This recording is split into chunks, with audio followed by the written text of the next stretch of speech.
नात्यांची अजब कहाणी, शतकांच्याही पलीकडली, ही वाट जादू नगरीची, मोठी विचित्र कहाणी, ही दोन आकाश धरेची प्रेम कथा, ती तर आहे स्वप्न परी. चंद्रमुखी चंद्रमुखी चंद्रमुखी चंद्रमुखी. बाबा, आता माझ्याच्याने राजमातांचे दुःख नाही पाहवले जात.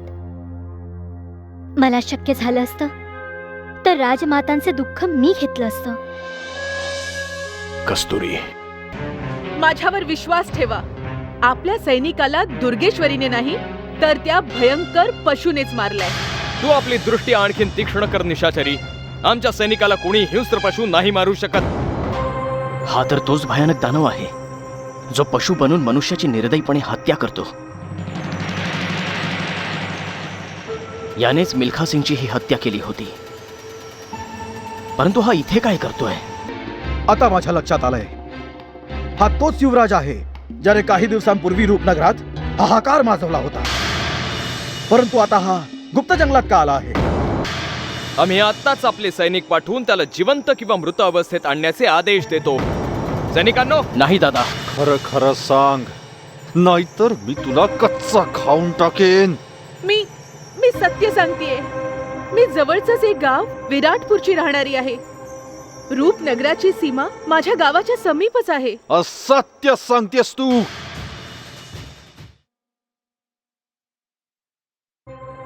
जर तू रूपनगराची रहिवासी असतीस तर रूपनगराचा मार्ग कधीही विसरली नसतीस.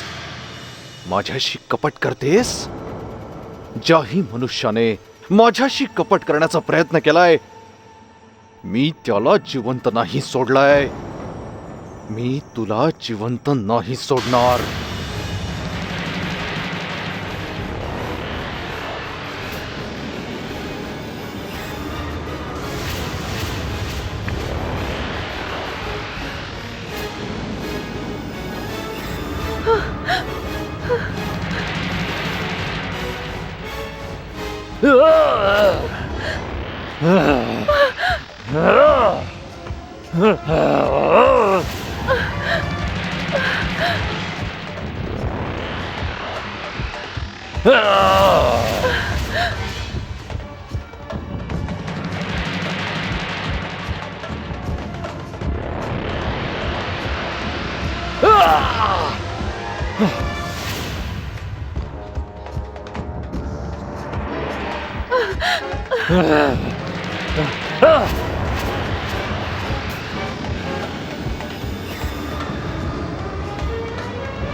बिचारी निशाचरी आता कधीच या गुप्त मार्गावर येण्याचं साहस नाही करणार. निशाचरी, तू अशी घाबरून कुठे पळत आहेस? हुजूर, आत्ताच माझी भेट त्या युवराजाशी झाली जो पशु बनून मनुष्यांवर आक्रमण करतो. काय? तो नरभक्षक तुला कुठे भेटला? कळतच नाहीये की या दानवाचे आणखी किती अवतार आहेत. तो कोणी साधारण मनुष्य नाहीये दादा. मी तुला या आधी सुद्धा म्हणालो होतो की ती एक असाधारण शक्ती आहे. तुम्ही योग्य बोलताय हुजूर. तो विचित्र मानव खूपच अधिक शक्तिशाली आहे. त्याने मला पाहताच माझ्यावर आक्रमण केलं. जर मी आपले प्राण वाचवून पळाले नसते तर आज माझा मृत्यू निश्चित होता. समस्या अति गंभीर आहे. आम्ही लुटारू दुर्गेश्वरीला पकडण्याची योजना बनवतोय, परंतु मध्येच हा विचित्र मनुष्य माहित नाही कुठून आला. आपण दोन्ही बाजूंनी अडकलो आहोत. कळत नाहीये की काय करावं आणि काय नाही. दादा, तू जर माझं ऐकत असशील तर त्या पशुपासून दूर राहण्यातच आपलं भलं आहे. त्याला आपण त्याच्या मार्गावर जाऊ देऊ आणि आपण आपल्या मार्गाने जाऊन दुर्गेश्वरीला शोधूया. नाही परमवीर, दुर्गेश्वरी तर एक साधारण महिला लुटारू आहे. तिच्याशी तर कधीही 2 हात करता येतील, परंतु हा पशु मायावी आहे आणि आपल्याला कोणत्याही परिस्थितीत याला आपल्या वशमध्ये करायला हवं. या कार्यासाठी तू राजवीर आणि नागराजला पाठवलेस दादा. ते दोघे त्या पशुला शोधतीलच आणि आपण दुर्गेश्वरीच्या शोधात जाऊ. नाहीतर असं नको व्हायला की ते रूपनगराच्या महालात पोहोचतील आणि आपण या जंगलात हातावर हात ठेवून बसून राहू. हुजूर योग्य बोलतायत. मंत्रीवर्य, जर आपल्या पाठीमागे लुटारू दुर्गेश्वरीने आपल्या कारागृहातून सूर्यप्रताप सिंगला सोडवलं तर खूप मोठा अनर्थ होईल. असं कधीही नाही होणार, कारण आमचे हजारो सैनिक आमच्या कारागृहावर पहारा देत आहेत. जर दुर्गेश्वरीने तिथवर पोहोचण्याची चूक जरी केली तर तिथून ती कधी जिवंत परत नाही येऊ शकणार. एक वेळ पुन्हा आपल्या निर्णयावर विचार कर दादा, कारण की आपण यावेळी खूपच कठीण संकटातून चाललो आहोत. आम्ही निर्णय घेतलाय परमवीर. सर्वप्रथम आम्ही त्या अद्भुत शक्तीला आपल्या वशमध्ये करू इच्छितो, ज्याने आमच्या सैनिकाला मारलेला आहे, ज्याने तुला, निशाचरी आणि महाबली लोहासिंगलाही पळण्यासाठी विवश केलं. इथून परत जाऊन आम्ही योजना बनवू इच्छितो की त्याला वशमध्ये कसं करता येईल.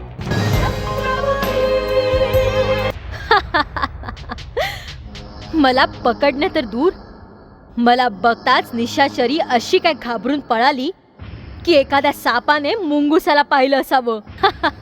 बिचारी निशाचरी, तिला तर कळलंच नाही की जिला ती पशु युवराज समजतीये ती मी आहे. शाबाश मंदिरा, तू सिद्ध करून दाखवलंस की मंत्रीवर्यांच्या त्या मायावी निशाचरीवरचा तूच उपाय आहेस. आता आम्ही चिंतामुक्त झालो. तू असताना आमचं कोणतंही रहस्य ती जाणू शकणार नाही. मंत्रीवर्यांना आपल्या त्या निशाचरीच्या मायावी शक्तींवर खूप अभिमान होता, खूप अभिमान. तू त्या निशाचरीला मूर्ख बनवून मंत्रीवर्यांचा अभिमान अगदी संपून टाकलायस मंदिरा.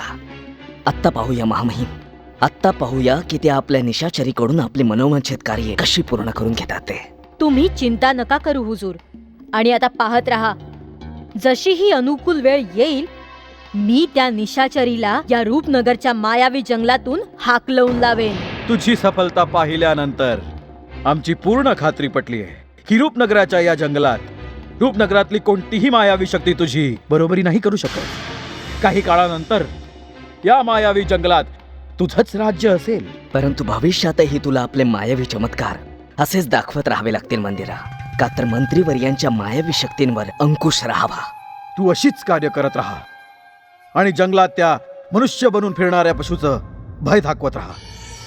तुझ्या या नाटकाने मंत्रीवर्य आणि त्यांचे साथी जंगलाच्या आसपास यायलाही घाबरतील आणि आम्हाला रूपनगराची सत्ता काबीज करण्यासाठी षडयंत्र रचण्यासाठी वेळ मिळेल. आणि महामहिम, मंत्रीवर्यांचे साथी इथे नसल्यामुळे दुर्गेश्वरी सुद्धा सहजपणे रूपनगरात पोहोचेल. आणि जर हे संभव झालं तर मंत्रीवर्यांची कोणतीही शक्ती सूर्यप्रतापला स्वतंत्र होण्यापासून नाही अडवू शकणार. जर सूर्यप्रताप सिंग मंत्रीवर्यांच्या कारागृहातून स्वतंत्र झाले तर मंत्रीवर्य आपली हार कधीही सहन नाही करू शकणार आणि अगदी वाईटरित्या कोलमडून पडतील. हेच तर आम्हाला हवं आहे मंदिरा. तुझा आणि अशाच प्रकारे रूपनगराच्या जंगलात तुझी भीती दाखवत राहा आणि आम्ही मंत्रीवर्यांच्या पुढच्या योजनेवर नजर ठेवतो.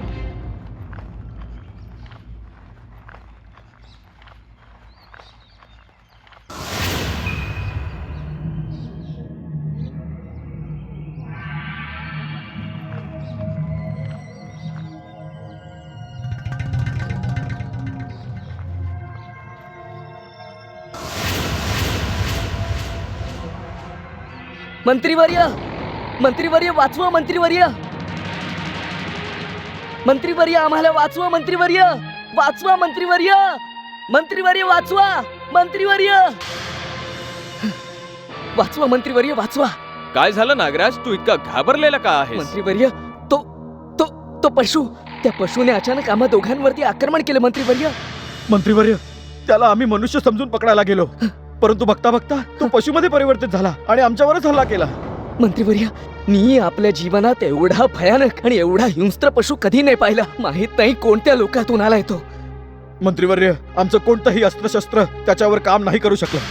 मी तर पूर्ण विश्वासाने सांगू शकतो की आपला कोणताही योद्धा त्या पशुसोबत 2 हात नाही करू शकत. महामहिम अगदी सत्य सांगतायत मंत्रीवर्य. मी स्वतः आपल्या नेत्रांनी पाहिलंय की महामहिमांनी जेव्हा त्या पशुला आव्हान देऊन त्या पशुवर आक्रमण केलं, तेव्हा त्या पशुने महामहिमांसारख्या भीमकाय योद्ध्याला एका काडीप्रमाणे उचलून फेकून दिलं. मंत्रीवर्य, महामहिमांचा त्या पशु समोर काही नाही चाललं, काही नाही. मंत्रीवर्य, रूपनगराच्या या जंगलात मी पहिल्यांदा कोणाकडून पराभूत झालोय आणि याचा मला सदैव पश्चाताप राहील. मंत्रीवर्य, मला तर तो यमराजाचं साक्षात रूप वाटला. मला तर भय आहे मंत्रीवर्य. कुठे तो पशु आमचा पाठलाग करता करता इथे नाही येवो. आपल्याला लवकरात लवकर हे जंगल सोडून इथून निघून जायला हवं मंत्रीवर्य. बस कर नागराज, कशा भ्याडपणाच्या गोष्टी करताय तुम्ही दोघे. जर आपण त्या पशुला घाबरून इथून निघून गेलो तर दुर्गेश्वरीला गुप्त मार्गाने आमच्या कारागृहापर्यंत जाण्याचा अवसर मिळेल. म्हणून आपल्याला त्या पशुच्या दृष्टीपासून वाचून दुर्गेश्वरी आणि तिच्या टोळीवर नजर ठेवायला हवी. नाही दादा, आपण त्या पशुच्या दृष्टीपासून वाचून नाही जाऊ शकत, कारण त्याच्याजवळ कसली तरी दिव्य दृष्टी आहे. जर आपण दुर्गेश्वरी आणि त्या पशुचा सामना एकाच वेळी केला तर आपला पराजयही होऊ शकतो. जर आपण पराजित झालो तर आपलं रूपनगरावर राज्य करण्याचं स्वप्न अपूर्णच राहील मंत्रीवर्य. म्हणून एखादी अशी युक्ती शोधून काढा ज्याने सापही मरेल आणि काठीही नाही तुटणार.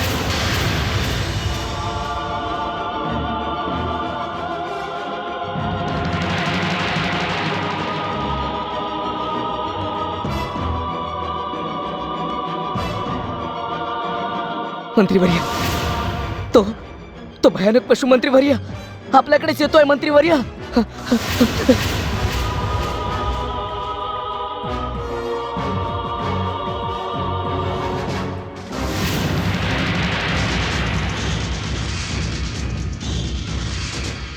अहो मंत्रीवर्य, पळा, नाहीतर तो आपले प्राण घेईल. ओळ, नागराज, चला.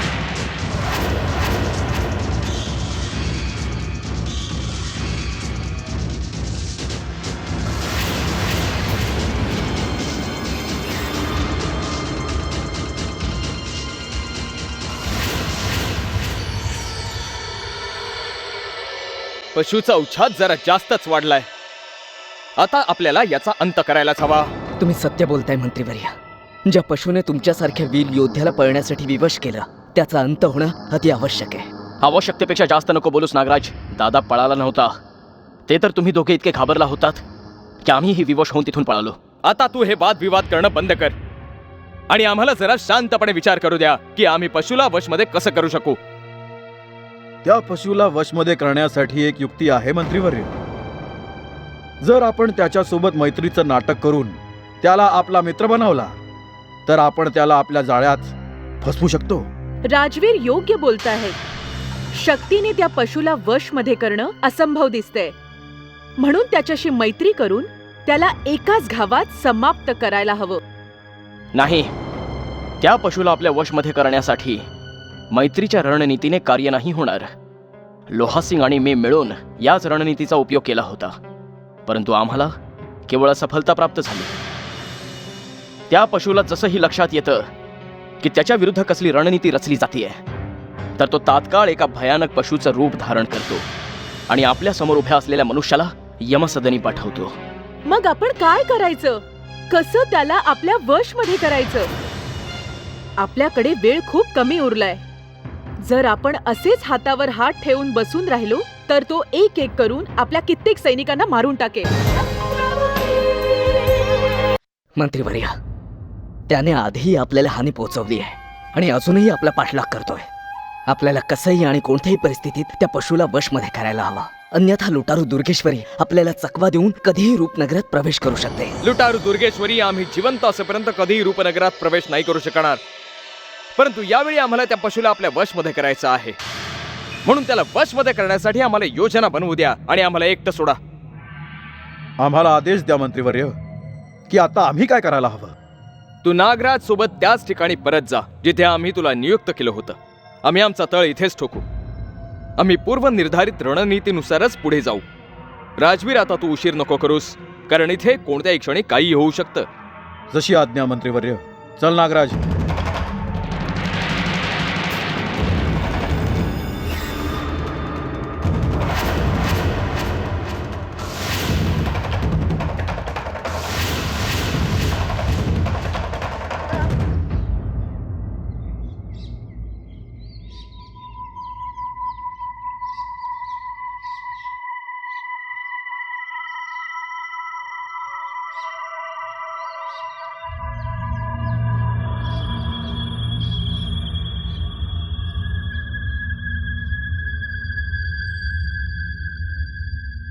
बघितलं महामहिम, बघितलं तुम्ही मंत्रीवर्य किती धूर्त आहेत ते स्वतः आपल्या भावासोबत त्याच स्थानावर थांबले जिथून पशूच्या येण्याची काही भीती नाहीये आणि आपल्याला तिथे पाठवलं जिथे संकट आहेत. यालाच तर राजनीती म्हणतात नागराज.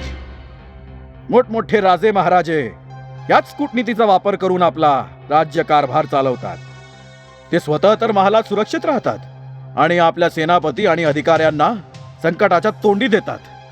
तुम्ही सत्य बोलताय महामहिम, अगदी सत्य बोलताय तुम्ही. आता आपल्या रूपनगराचे महाराज आणि चंद्रमुखींनाच पहा. ते दोघे वर्षांपासून महालाबाहेर नाही निघालेत, परंतु रूपनगराची प्रजा त्यांनाच आपले भाग्यविधाते मानते. आता तुला कळलंय नागराज की राजनीती म्हणजे काय असतं. इतिहास साक्षी आहे की सत्ता त्यालाच मिळते ज्याने स्वतःला वाचवून दुसऱ्याचं रक्त सांडलं आहे. समजलं महामहिम, अगदी चांगलंच समजलं. मंत्रीवर्य स्वतःला आणि परमवीरला वाचवून आपले रक्त सांडू इच्छितात, परंतु त्यांना हे नाही माहीत की आपण इतके मूर्ख नाही आहोत की त्यांनी खेळलेल्या डावात सहज अडकू. अनुकूल वेळ प्राप्त होताच आपण त्यांचा रक्त सांडायलाही कमी करणार नाही. वर्षापासून मी याच वेळेची तर वाट पाहतोय नागराज, परंतु दुर्भाग्याने ती वेळ नाही आली. परंतु ज्या दिवशी ती आपली वेळ येईल त्या दिवशी आपण मंत्रीवर्य आणि परमवीर सिंगला अगदी कायमचं शांत करून टाकू आणि रूपनगराच्या राजमहालावर आपला विजयाचा ध्वज फडकू. अशी वेळ कधी येणार महामहिम, कधी वेळ येणार. आता माझी सहनशक्ती संपत चालली आहे. मंत्रीवर्य आणि परमवीर सिंगने मला जे अपमानाचे घोट पाजलेत, प्रत्येक अपमानाचा सूड घ्यायचा आहे. अशी वेळ येईल नागराज, अशी वेळ ही येईल. यावेळी आपल्याला मंत्रीवर्यांकडून खूप काही शिकायचं आहे.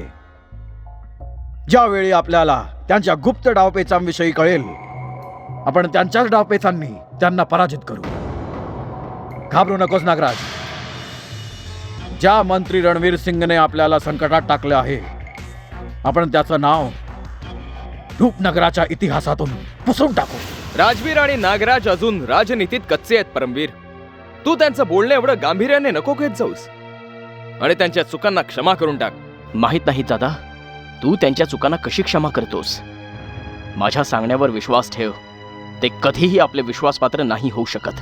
आपला स्वार्थ पूर्ण करण्यासाठी ते आपली खुशामत करत असतात आणि पाठ वळताच आपल्याविषयी विष ओकत बसतात. तू याची चिंता का करतोस परमवीर? आम्ही स्वतःमध्ये इतकं विष एकत्रित केलेलं आहे की कोणत्याही विषाचा आता आमच्यावर कसलाही परिणाम होणार नाही. राजवीर आणि नागराज आमच्या समोर लहान बालक आहेत. त्यांना खेळू दे. संकटाच्या या काळी त्यांना आपल्यासोबत ठेवण्यातच शहाणपण आहे. राजवीरला तरीही मूर्ख बनवलं जाऊ शकतं दादा, परंतु तो सर्प नागराज खूपच धूर्त आहे. तो कोणत्याही क्षणी काहीही करू शकतो. त्याच्यापासून आपल्याला जपून राहायला हवं, अन्यथा आपल्याला खूप हानी सोसावी लागू शकते. नाही परमवीर, नागराज तर आमच्या रणनीतीच्या पटावरचं एक छोटंसं प्याद आहे. त्याला आम्ही हवं तेव्हा हवं तसं वापरू शकतो. तू त्याची चिंता सोड आणि त्या पशुला वशमध्ये करण्याची काही योजना बनव, कारण आपल्याकडे वेळ खूप कमी आहे. त्या हिंसक पशुला वशमध्ये करण्यासाठी माझ्याकडे एक योजना आहे हुजूर. जर तुमची आज्ञा असेल तर काय ती योजना मी तुम्हाला सांगू शकते?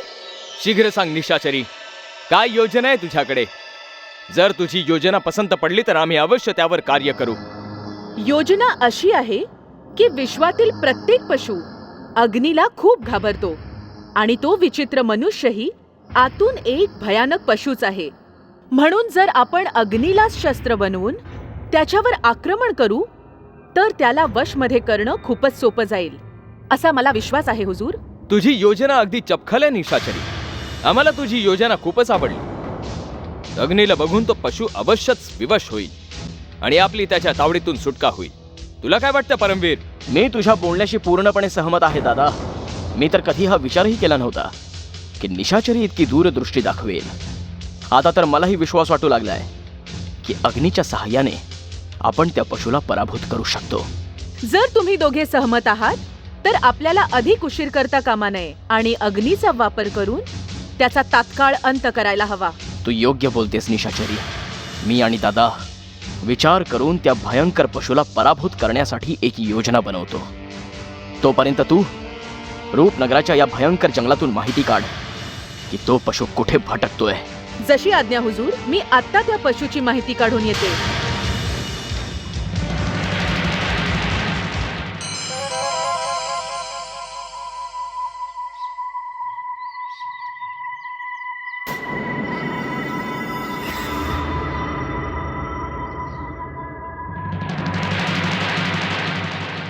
ज्वाला या गुप्त जंगलात.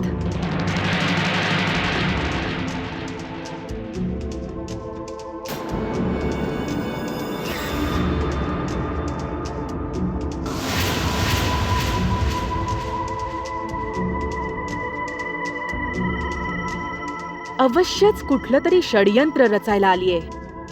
कदाचित ही मंत्रीवर्यांच्या विरुद्ध तर षडयंत्र रचत नाहीये ना.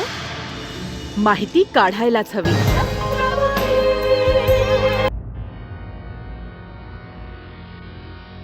अवश्यच कुठलं तरी षडयंत्र रचायला आलीये.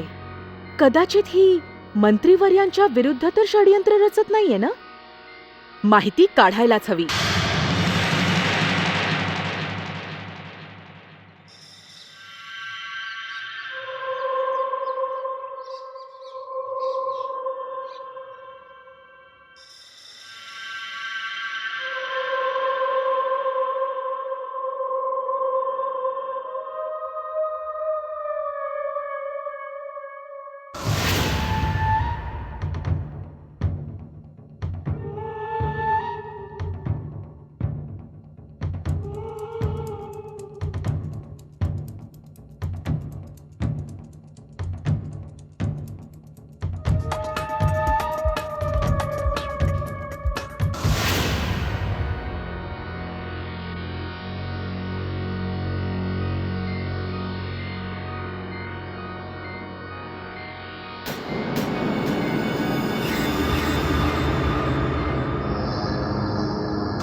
हे काय? ज्वाला, राजवीर आणि नागराजला भेटायला आलीये. माझं अनुमान सत्यच होतं तर. राजवीर आणि नागराज सोबत मिळून ज्वाला अवश्यच मंत्रीवर्यांच्या विरुद्ध एखादं षडयंत्र रचतीये. महामहिम. ज्वाला, तू अचानक इथे या भयानक जंगलात काय करते आहेस? मी तुम्हाला भेटायला आलीये महामहिम. काय तुम्हाला माझं इथे येणं आवडलं नाही? नाही नाही ज्वाला, असं काही नाहीये. तुला नाही माहित, या जंगलात एक भयानक मनुष्य आला आहे जो पशुच्या रूपात कुणावरही आक्रमण करतो. मग काय झालं? मला माहितीये की असा कोणी विचित्र प्राणी रूपनगराच्या जंगलात भ्रमण करतोय. हे तुला कसं माहिती ज्वाला? रूपनगराच्या जंगलात घडणाऱ्या या घटनेची माहिती तुला महालात बसल्या बसल्या कशी मिळाली? ज्वाला भले कुठेही असो, तिला रूपनगर आणि रूपनगराच्या जंगलात घडणाऱ्या सर्व घटनांची माहिती असते. तसं या दुर्घटनेविषयी मला रणवीर सिंगच्या सैनिकांकडून कळलं. मंत्रीवर्यांच्या सैनिकांकडून कळलं? परंतु कसं? रणवीर सिंगचे सैनिक जे मिल्का सिंगचे शव घेऊन रूपनगरात आले होते, मी त्यांच्याकडून सर्व माहिती काढलीये. मला लाज वाटतेय की महायोद्धा रणवीर सिंग आणि परमवीर सिंग एका सैनिकाला नाही वाचवू शकले. आपल्या सैनिकाला गमावल्यानंतर ते दोघे कुठे लपून बसलेत? लुटारू दुर्गेश्वरीवर नजर ठेवायला. आणि तिला पकडण्यासाठी ते दोघे इथून काही अंतरावरच आपला तळ ठोकून आहेत. नाही. दुर्गेश्वरीवर नजर ठेवण्याच्या बहाण्याने मंत्रीवर्य त्या नरभक्षकापासून आपले प्राण वाचवू पाहतायत. असं वाटतंय मंत्रीवर्यांच्या विरुद्ध ज्वालाने पूर्णपणे विद्रोह केलेला दिसतोय, म्हणून ती त्यांच्या विरुद्ध इतकं विष ओकतीये. आता मंत्रीवर्यांचं कसलंच भय नाही राहिलंय ज्वालाला. मी महालात तुम्हाला जो प्रस्ताव दिला होता त्याच्यावर विचार करून जर तुम्ही माझ्याशी हात मिळवणी केलीत तर आपण दोघे मिळून रूपनगराची काया पालटवू शकतो. परंतु एक गोष्ट लक्षात ठेवा महामहिम, ही योजना पूर्ण करण्यासाठी तुम्ही तेच कराल जे मी तुम्हाला सांगेन. तू चिंता करू नकोस ज्वाला, आम्ही तेच कार्य करू ज्यात आपला लाभ असेल आणि मंत्रीवर्य रणवीर सिंगची हानी. ज्वाला, याविषयी आपण महालात जाऊन चर्चा करू. इथे जंगलात बोलणं व्यर्थ आहे. आता तू जा. जर आपल्याला कोणी पाहिलं तर मंत्रीवर्यांना माहित होईल. ठीक आहे, जशी तुमची इच्छा. परंतु तुम्ही रणवीर सिंग आणि त्यांचे भाऊ परमवीर सिंग पासून सतर्क रहा. येते मी.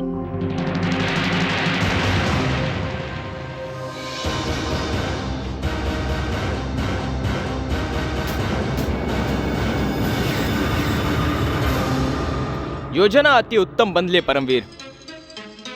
जर तो पशु आपण प्रयत्नाने बनवलेल्या अग्नीच्या जाळ्यात फसला तर मग तो तिथून बाहेर नाही येऊ शकणार आणि आपण त्याला सहजपणे आपल्या वशमध्ये करू.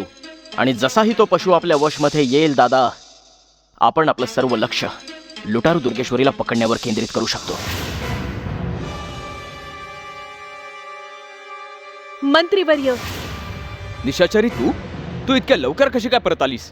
काय तू त्या पशुला कुठे आसपासच पाहिलेस? नाही हुजूर.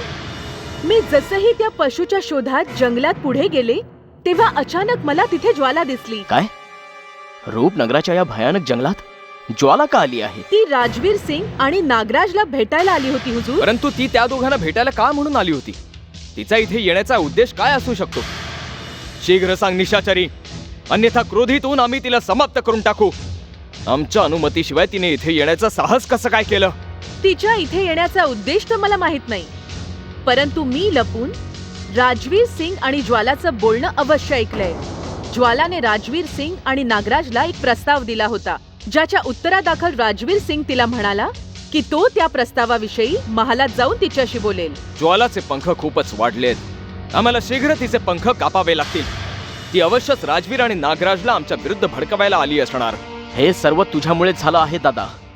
जर तू त्या तुच्छ ज्वालाला इतका सन्मान दिला नसतास तर आज आपल्याला हा दिवस नसता पाहावा लागला. आम्ही जाणतो परमवीर, ज्वालाला सन्मान देऊन आम्ही चूक केली आहे. आम्ही पाळलेली मांजर आज आमच्यावरच गुरगुरतीये. परंतु तू चिंता नको करूस. महालात पोहोचताच आम्ही ज्वालाला याचा दंड अवश्यच देऊ. हे आता निश्चित नाहीये दादा. जर आपण महालात पोहोचण्यापूर्वीच ज्वालाने तिथे कुठलं षडयंत्र रचलं तर सांग आपण काय करणार? तुम्ही योग्य बोलताय हुजूर.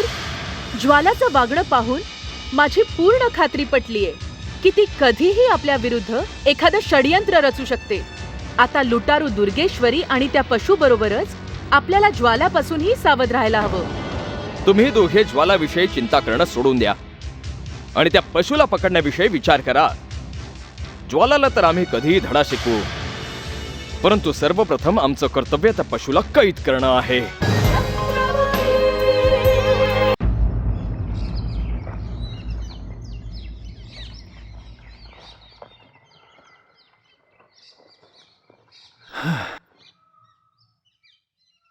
कोणता मार्ग कुठे जातो, कुठे नाही,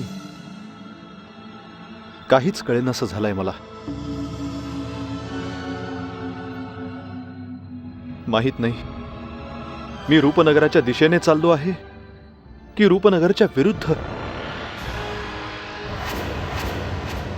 दुर्गेश्वरी आणि युवराज कोणत्या मार्गाने गेले असतील?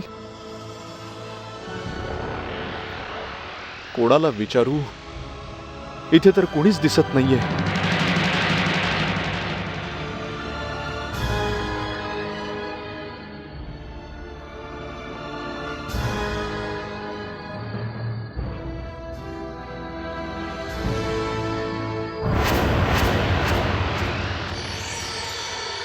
ही युवती कोण आहे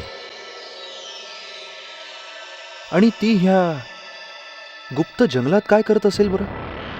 नक्कीच मला ती रूपनगरात जाण्याचा मार्ग सांगू शकेल.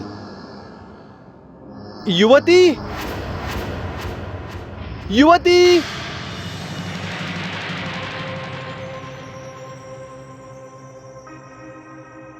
मंदिरा, हा तर तोच भयानक पशु आहे ज्याचं रूप घेऊन तू त्या निशाचरीला भयभीत केलं होतंस. हा मला का बोलावतोय? असं वाटतंय आता हा माझ्यावर आक्रमण करणार आहे. याआधी की माझी ही अवस्था त्या मिल्खा सिंग सारखी होईल, मी इथून पळण्यातच शहाणपण आहे. युवती, युवती, युवती, माझं ऐक तर. युवती, युवती, मी तुला काही हानी नाही पोहोचवणार. युवती,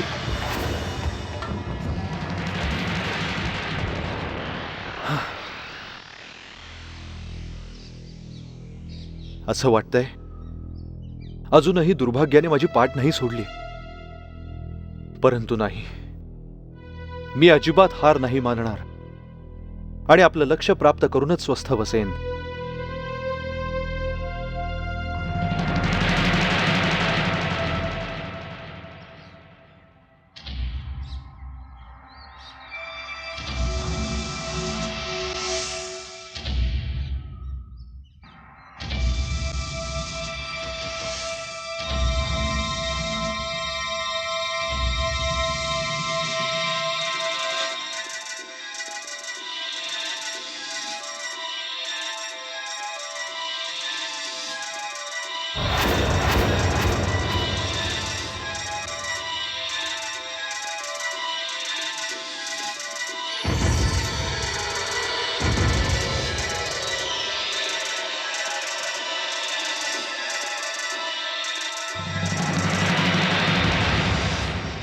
कदाचित ही युवती माझी सहाय्यता करू शकते. युवती, युवती!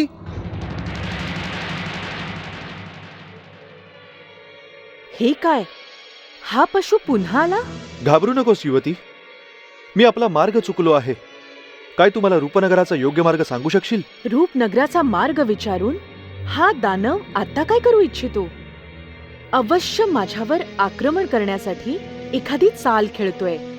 आता इथून पळून जाण्यातच तुझं भलं आहे निशाचरी. युवती, युवती!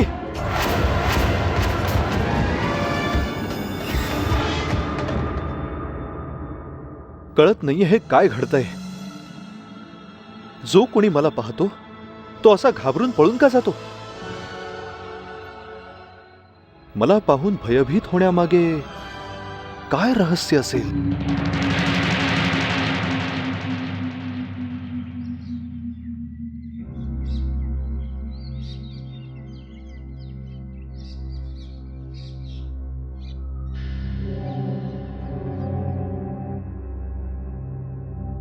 प्रणाम रूपमती देवी. उशीर झाला म्हणून क्षमा असावी. काही हरकत नाही अभयसिंग. सांग, कोणती सूचना आणली आहेस? सूचना आहेत रूपमती देवी. ज्याने प्रसन्न होऊन तुम्ही मला मागेन तो उपहार द्याल. पुरस्कार तर तुला मिळेलच अभयसिंग, त्याची चिंता तू नको करूस.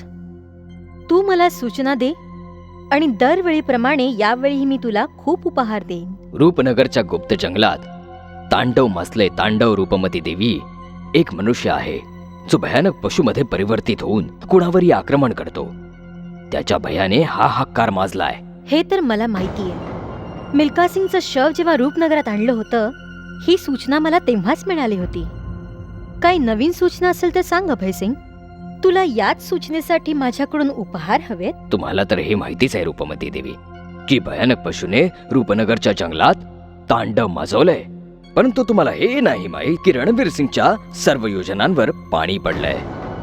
यावेळी रणवीर सिंग त्या भयानक पशुमुळे भयभीत होऊन जंगलामध्ये इकडे तिकडे भटकतोय. आधी तो त्या पशुला पकडण्यासाठी भटकत होता, आता त्याचं भयंकर रूप पाहिल्याच्या पश्चात त्याला त्याच्यात आपला मृत्यू दिसू लागलाय. याचं तात्पर्य हे झालं की त्याने आपलं लक्ष दुर्गेश्वरीवरून काढून घेतलंय. ही एक चांगली सूचना आहे.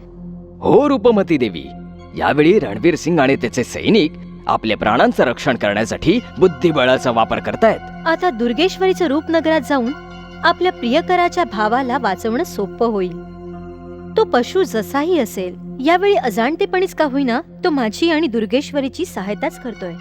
आता हे सांग, राजवीर सिंगची काय सूचना आणलीयस? राजवीर सिंग वेगळ्याच प्रकारची कूटनीतीची चाल खेळतोय. तो आपलं कार्य चतुराईने करतोय. जेव्हा तो रणवीर सिंग समोर असतो तेव्हा त्यांचा विश्वासपात्र असल्याचं ढोंग करतो, परंतु त्यांची पाठ वळताच त्यांच्या पाठीत खंजीर खुपसायला तयार असतो. हेच तर आम्हाला हवंय अभय सिंग, की ते लोक आपसात लढत राहोत आणि कधीही एक ना होत. त्यांचं आपसात लढणंच आपल्याला त्यांच्या कपट आणि स्वार्थापासून वाचवेल. मला असं समजलंय की ज्वाला जंगलात गेली होती. असं काय कारण होतं की ज्वालाला रूपनगराच्या जंगलात जावं लागलंय? ज्वाला रणवीर सिंगच्या पराजयावर त्याला कमीपणा दाखवायला गेली होती. रणवीर सिंगशी ज्वालाची भेट तर नाही होऊ शकली, परंतु राजवीर सिंगला ती अवश्य भेटली होती. राजवीर सिंगला? परंतु राजवीर सिंगशी तिचं काय बोलणं झालं? राजवीर सिंगशी ज्वाला कुठल्या तरी प्रस्तावाविषयी बोलत होती. प्रस्ताव? कसला प्रस्ताव? मला शीघ्र सांग अभय सिंग. आता मलाही बघायचंच आहे की राजवीर सिंग आणि ज्वाला कोणत्या पातळीवर उतरू शकतात आणि त्यांची काय योजना आहे. क्षमा करा रूपमती देवी, त्याचं काय की मला हे नाही कळू शकलं की तो प्रस्ताव काय होता, परंतु हो, मला इतकं अवश्य कळलंय की ज्वालाने काही काळांपूर्वी राजवीर सिंग समोर काही प्रस्ताव ठेवला होता.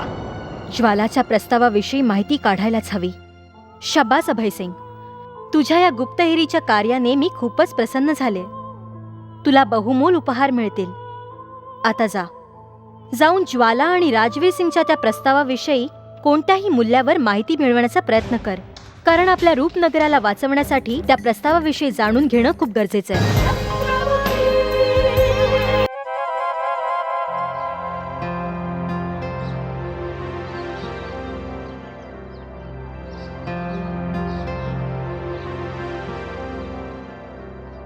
गुप्त जंगलातून आलेली ज्वाला हा विचार करत असेल की तिच्या गुप्त चाली कुणालाच कळल्या नाहीयेत, परंतु तिला हे माहित नाही की आम्ही महालात बसल्या बसल्या रूपनगर आणि रूपनगराच्या जंगलावर तीक्ष्ण दृष्टी ठेवून आहोत.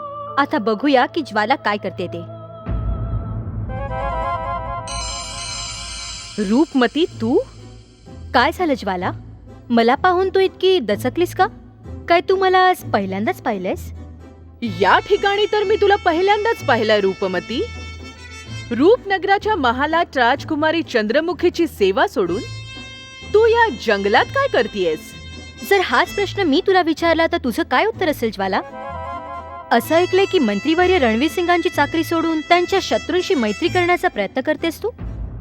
कदाचित याच एखाद्या कार्याला पूर्ण करण्यासाठी तू या गुप्त जंगलात आली होतीस. रूपमतीला कसं कळलं की मी गुप्त जंगलातून आलीये? माझ्या गुप्त रहस्यांची हिने कशी माहिती काढली असेल? कसला विचार करतेस ज्वाला? तू हा तर विचार करत नाहीयेस ना की तुझ्या गुप्त जंगलात जाण्याच्या रहस्याची माहिती मला कशी मिळाली? व्यर्थ गोष्टींवर अधिक विचार मी करत नसते रूपमती. मी हा विचार करत होते की महालात राजकुमारीची सेवा करता करता तू माझ्यावर दृष्टी का ठेवू लागलीयस? कदाचित तुझ्याकडे करण्यासारखं काही कार्यच नाहीये, म्हणून महालात रिकामं बसून बसून दुसऱ्यांवर नजर ठेवू लागलीयस तू. ज्याला तू नजर ठेवणं म्हणतेस ना, तेच माझं कर्तव्य ज्वाला, जे तुला कधीच नाही कळणार. तसं तुझी गुप्त जंगलात जाण्याची ही गोष्ट महालात कोणापासून लपलेली नाहीये. आता हे सर्व सोड आणि हे सांग की महामहिम राजवीर सिंग आणि नागराज कसे आहेत? त्यांना गुप्त जंगलात काही त्रास तर होत नाहीये ना? रूपमतीला माझं रहस्य कुणी सांगितलं काही कळत नाहीये. जर तू महामहिम आणि नागराजची कुशलता सांगू इच्छित नाहीस तर कमीत कमी हे तर सांग की तू त्यांना जो प्रस्ताव दिला होतास त्याचं काय झालं? काय महामहिमांनी तुझा प्रस्ताव स्वीकारला? राजकुमारी चंद्रमुखीपेक्षा अधिक आता तू माझी काळजी घ्यायला लागलीयस रूपमती. कदाचित माझं स्थान आता इतकं उंच झालंय की माझ्यावर अशी दृष्टी ठेवली जातीये. परंतु एक गोष्ट आज आपले कान उघडे ठेवून ऐक रूपमती. ज्वालाला ओळखणं तुझ्यासारख्या तुच्छ दासीला शक्य नाहीये. भले कितीही चतुराई दाखवत राहा, ज्वालाच्या मनातलं रहस्य कधी नाही जाणू शकणार. आणि हो, एक गोष्ट लक्षात ठेव, आपली काळजी घे. येते मी. सत्य ऐकून ज्वालाच्या पायाखालची जमीनच सरकली असेल. आता ती आतल्या आत भयाच्या अग्नीत जळत राहील. आता आम्हाला लवकरात लवकर माहिती काढायला हवी की मंत्रीवर्य रणवीर सिंग गुप्त जंगलात कोणती योजना बनवतायत.